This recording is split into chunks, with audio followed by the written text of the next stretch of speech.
केंद्रीय मंत्री श्री नितिन गडकरी जी, सम्मानित हमारे विपक्ष के नेता श्री जयराम ठाकुर जी, हमारे लोक निर्माण मंत्री श्री विक्रमादित्य जी, हमारे सीपीएस सुंदर ठाकुर जी, हमारे विधायक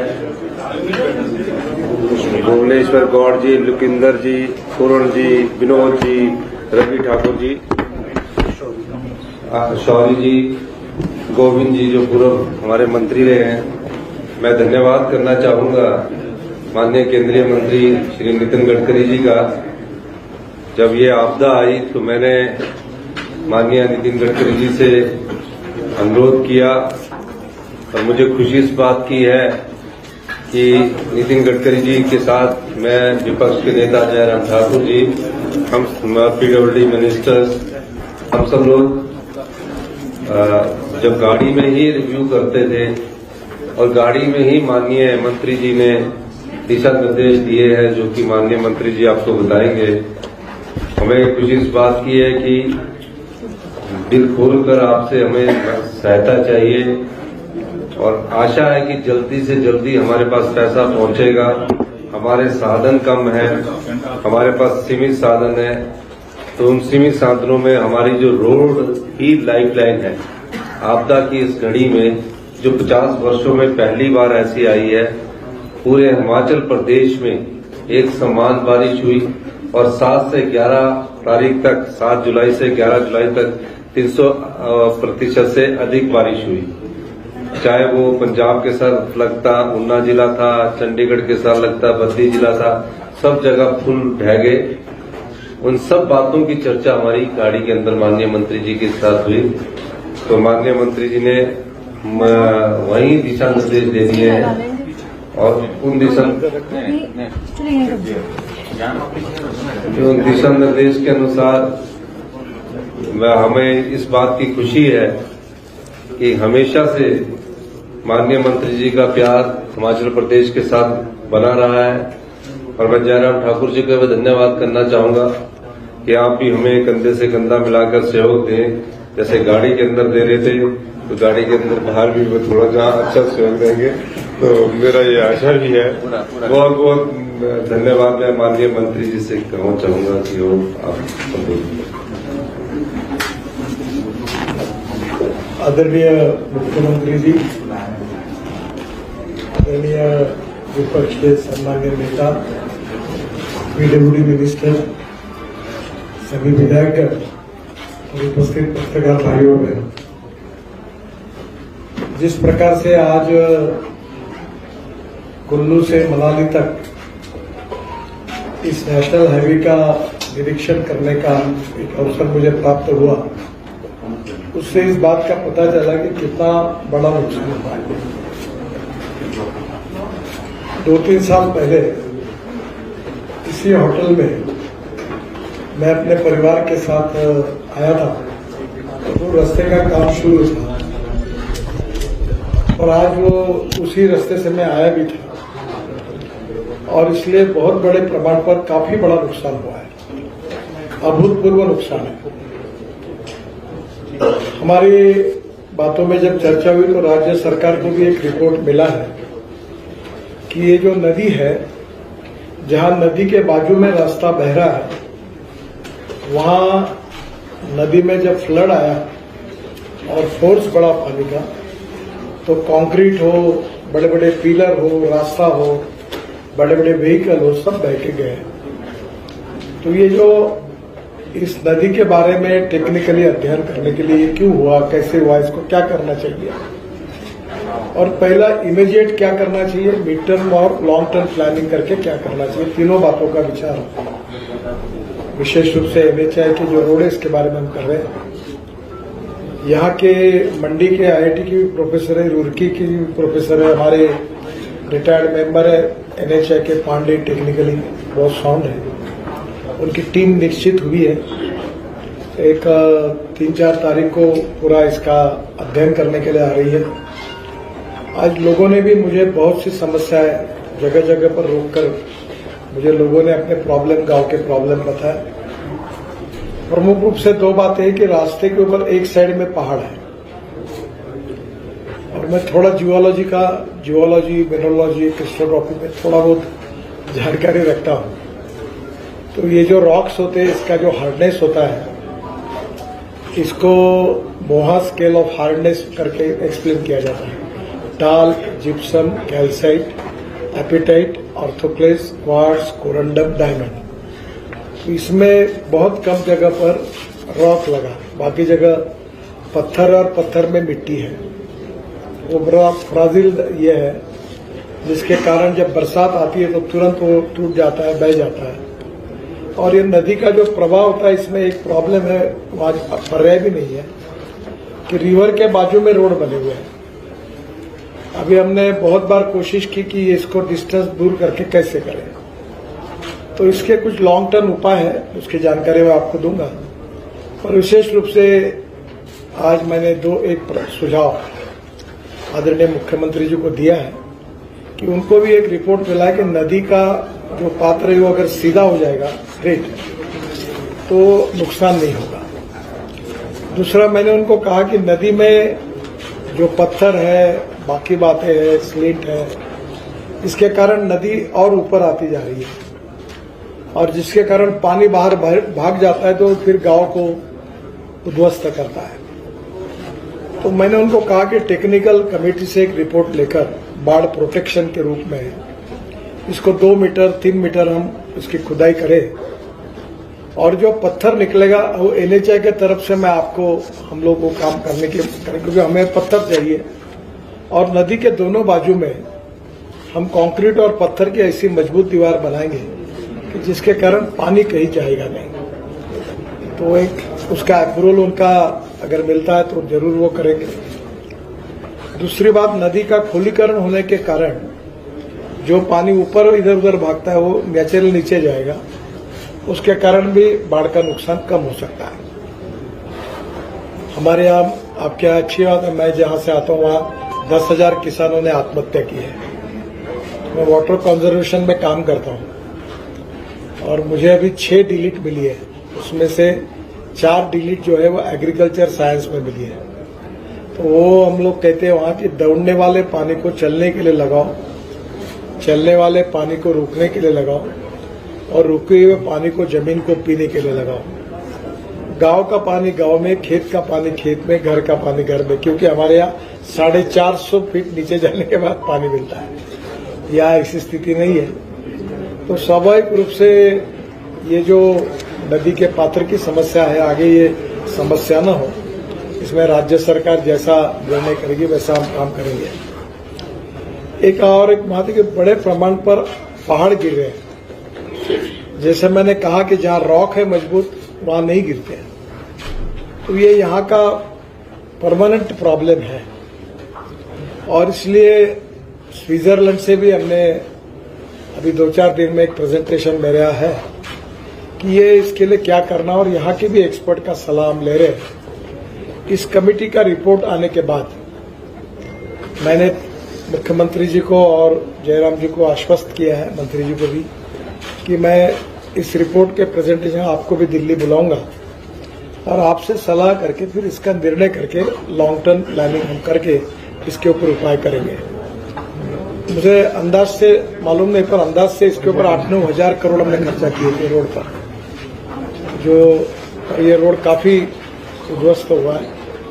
तो पहली बात तो हमने हमारे कॉन्ट्रैक्टर को मोबिलाइज किया है और काम की शुरुआत कर रही है। इसके लिए फिर से 2,000, 3,000, 4,000 जो भी लगेगा वो पर पूरा इस बात की चिंता करेंगे कि भविष्य में ऐसा आने के बाद ये नहीं होना चाहिए। इसको ध्यान में लेकर नया डीपीआर बनाकर इसके बारे में तुरंत काम करने का हमने निर्णय किया है और वैसा आदेश दिया है। इसके साथ साथ नेशनल हाईवे को जहां नुकसान हुआ है वहां जो अनेक गांवों से जोड़े जाते हैं और अभी एप्पल का सीजन है, तो गांव से एप्पल को लेके जाने में बहुत दिक्कतें हैं। तो मैंने हमारे अधिकारियों को आज एनएचआई वालों को सूचना दी है कि जहां जहां एनएचआई के 4 लेन रोड है उसके बाजू में जहां जहां ऐसे गांव है 1 किलोमीटर तक वहाँ का जो ब्रिज डैमेज हुआ होगा, रोड डैमेज हुआ होगा, उसको हम रीइंस्टेट करेंगे और उसको फिर से ठीक करके उसको चालू कर देंगे। इसके लिए जो भी पैसा लगेगा वो NHAI खर्चा करेगा और स्टेट हाईवे के पुल और रोड हम 1 किलोमीटर तक जो जुड़ने वाले NHAI के 4 लेन रोड को उसको सुधार देंगे। दूसरी इम्पोर्टेंट चीज है कि जो NHAI का PWD डिवीजन है, जिसके साथ हमारे हाईवे और जहां नुकसान हुआ है, उसके लिए मुझे हमारे चीफ इंजीनियर और मुख्यमंत्री जी ने कहा है कि वहां उनको 220 करोड़ रुपए रिपेयर के लिए चाहिए। उसमें मुख्यमंत्री जी का कहना है कि 80 करोड़ आप हमको तुरंत दो। तो मैंने उनको कहा कि मैं दिल्ली जाकर तुरंत ये पैसे आपको मिलने की व्यवस्था करता हूं। वैसे अभी एक 15 दिन पहले ही जो CRF का यूटिलाइजेशन था, उसके शायद 130 करोड़ रुपए हमने 10-12 दिन में सरकार को दिए हैं।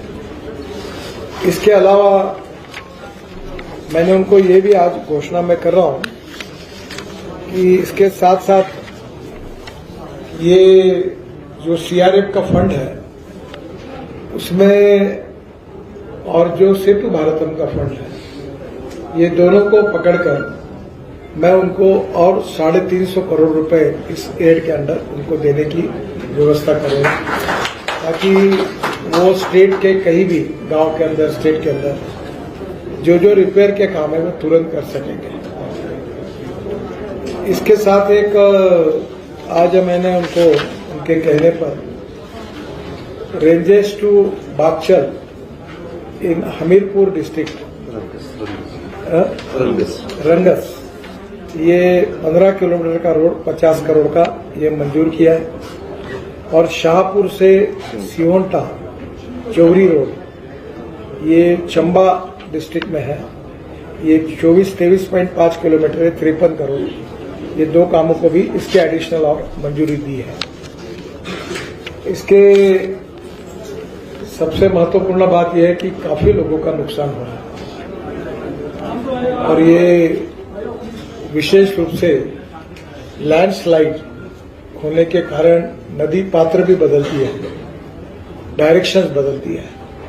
तो इसके ऊपर हम लोग टेक्निकल अध्ययन कर रहे हैं और हिमाचल प्रदेश की सरकार भी इसके बारे में अध्ययन करके मैंने उनको एक आग्रह से कहा है कि आप 10-15 दिन में अगर इसके बारे में, नदी के बारे में आपका कोई निर्णय होकर अगर निर्णय करेंगे, हमें अनुमति देंगे, तो इसके बाद जो नया रोड का पूरा कंस्ट्रक्शन का यह काम हो रहा है, उसमें निश्चित रूप से इस पत्थर का उपयोग करके फिर से नदी के पात्र को और खोल करते हुए हम वो पत्थर को उपयोग करेंगे ताकि प्रोटेक्शन में उसका उपयोग हो।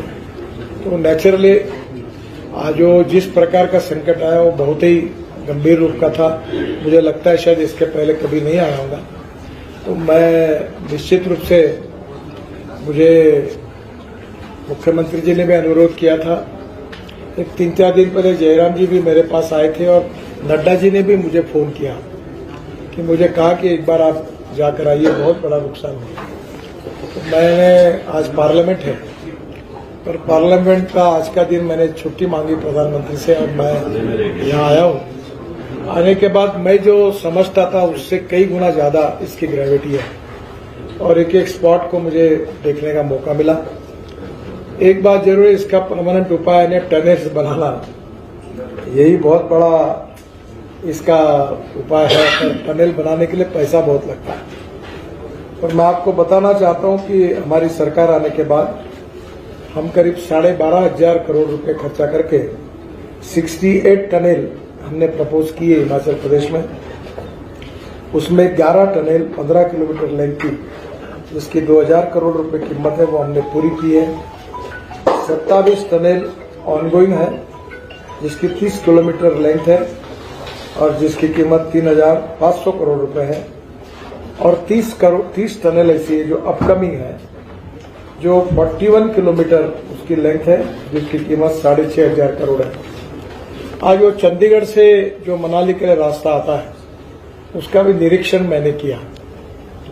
हम जल्दी ही 2-3 महीने में ये काम पूरा करेंगे। इसके उद्घाटन के लिए आदरणीय मुख्यमंत्री जयराम जी, अनुराग ठाकुर जी, नड्डा जी और बाकी सभी एमएलए एमपी सबको लेकर हम कार्यक्रम करेंगे।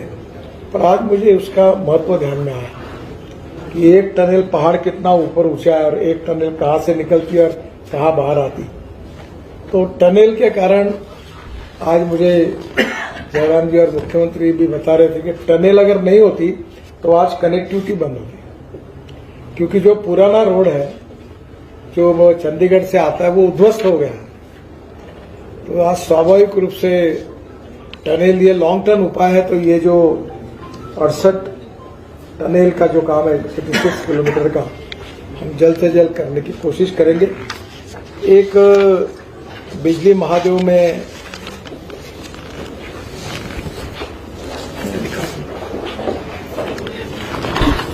हम 250 करोड़ की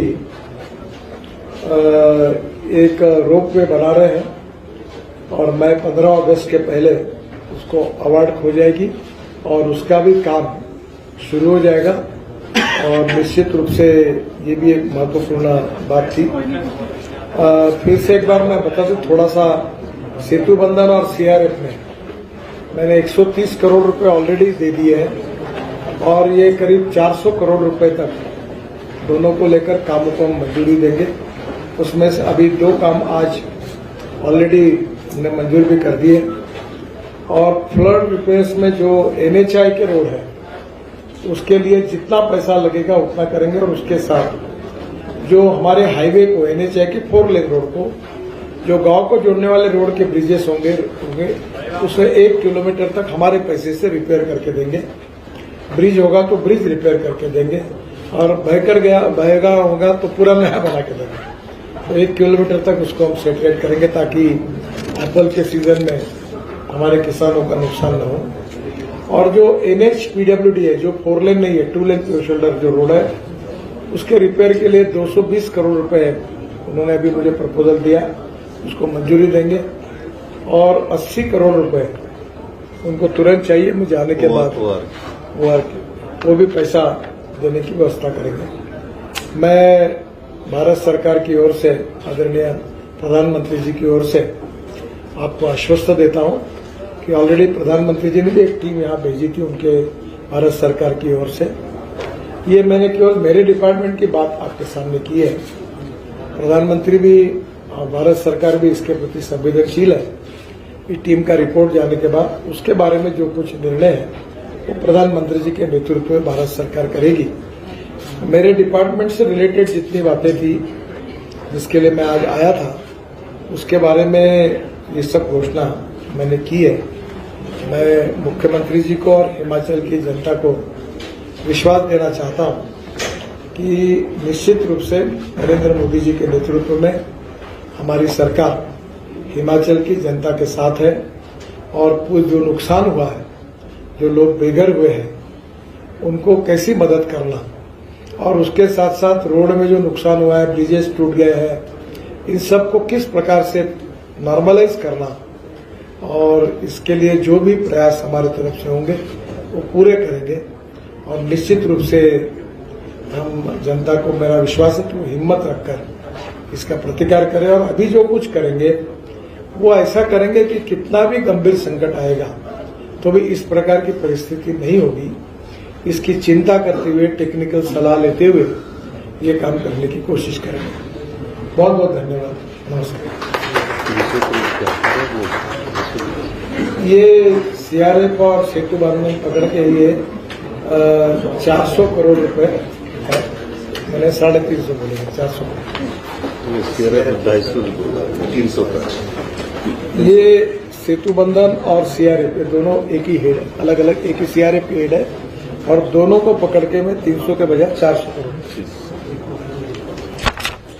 आपको कुछ पूछना होगा तो पूछिए। सर, आपने जो है कुल्लू से मनाली तक के डैमेज हुए सड़क का जो है निरीक्षण किया है। 21 दिन के बाद जो है ये दोनों हिस्से जुड़ पाए हैं। किस तरीके से देखते हैं कि हर साल बाढ़ के बाद जो है हाईवे को जबरदस्त तरीके से नुकसान झेलना पड़ता है, उसकी वजह से परेशानी जो है वो लोगों को भी होती है और टूरिज्म को भी होती है। भविष्य में सर ये सड़कें सुरक्षित रहें, उसको लेकर कोई प्लान ऑफ एक्शन? देखिए, पहली बात तो एक तरफ पहाड़ है, दूसरी तरफ रोड है रोड के नीचे गांव है और गांव के नीचे नदी है और नदी के फिर बाद दूसरे बाजू में रास्ता और फिर पहाड़ है और पहाड़ का फ्राजिल डाटा है पूरा। तो ये फॉरेस्ट के तरफ से नए रोड की परमिशन नहीं मिलती। हम लोग कितना भी ऑप्शन ढूंढे तो कोई उपाय नहीं है।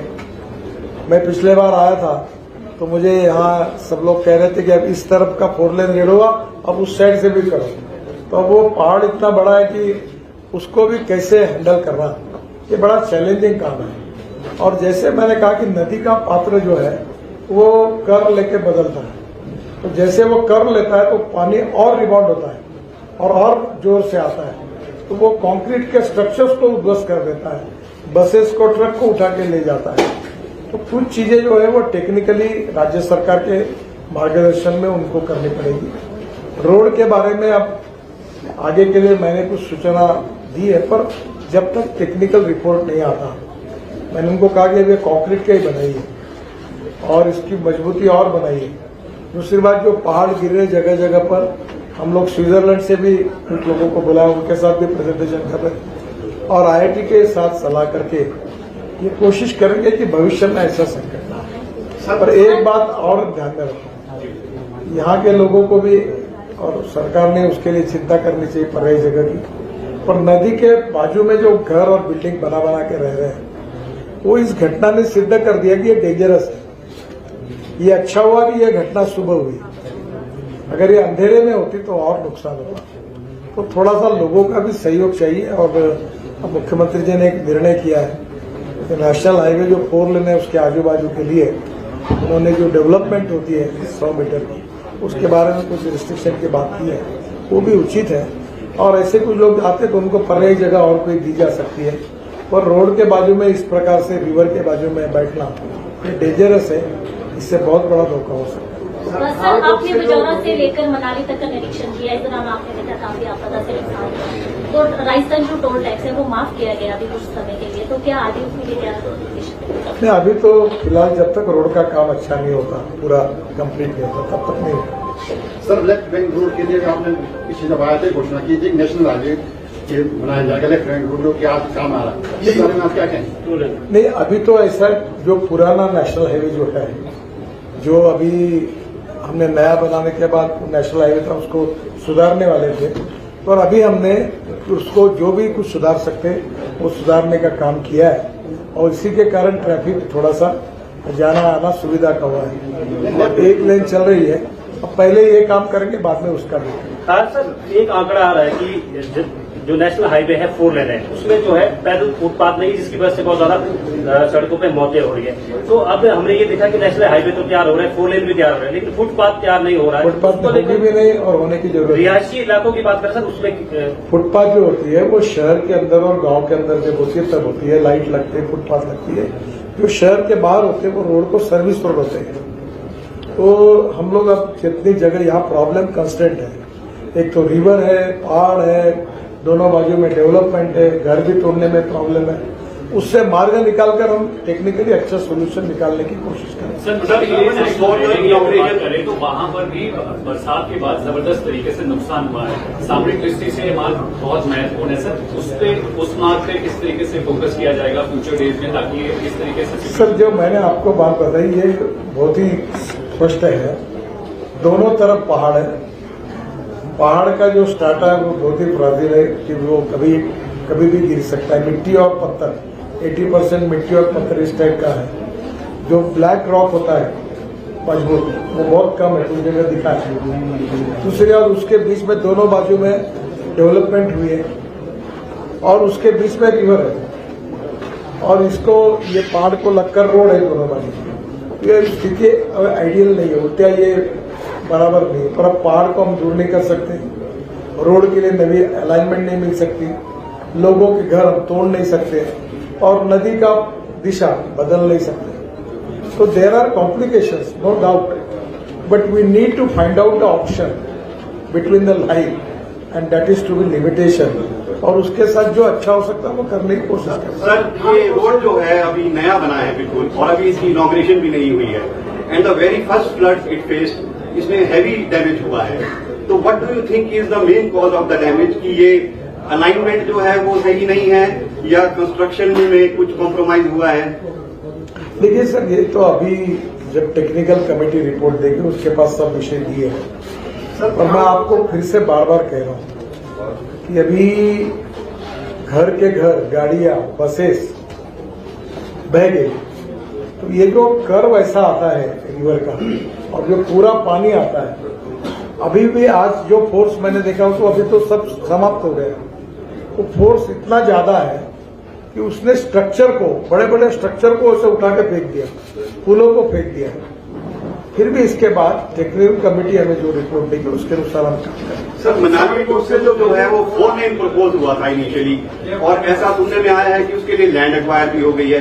Then why it was only made 2 lane, और क्या आगे के लिए प्रपोजल है कि मनाली कुल्लू 4 लेन किया जाएगा? सर, ये पहली बात आप समझ लीजिए, यहाँ 2 लेन 4 लेन से भी प्रॉब्लम ये है कि रिवर बीच में है, और दूसरी बात है कि रोड ऊपर है, फिर बस्ती है, फिर रिवर है, फिर बस्ती है, फिर रोड है, फिर पहाड़ है। तो ये ऐसी विचित्र स्थिति है कि ये टेक्निकल पॉइंट ऑफ व्यू सबसे रोड न बढ़ाने लायक की परिस्थिति है। अब इसमें से बिटवीन द लाइन गरीब लोगों को प्रोटेक्ट करना, उनकी लैंड भी नहीं लेना, होटल वालों को भी नहीं तकलीफ देना, पूरे रिवर में भी काम नहीं करना। एक लास्ट क्वेश्चन इनके ले लेते हैं। रोड से जो मंडी के लिए 4 लेन बन रहा है उसका 300 मीटर का हिस्सा जो है नदी ग्रास लेवल के किनारे है, और वो भी फ्लड हो गए, 10 फुट पानी में। तो क्या सर उसके अलाइनमेंट को चेंज करने का कुछ है काम? तो बना जो जहां रोड पे ये प्रॉब्लम आए हैं उसका टेक्निकल अध्ययन करके जो उचित है वो कार्रवाई। बहुत बहुत धन्यवाद। Thank you.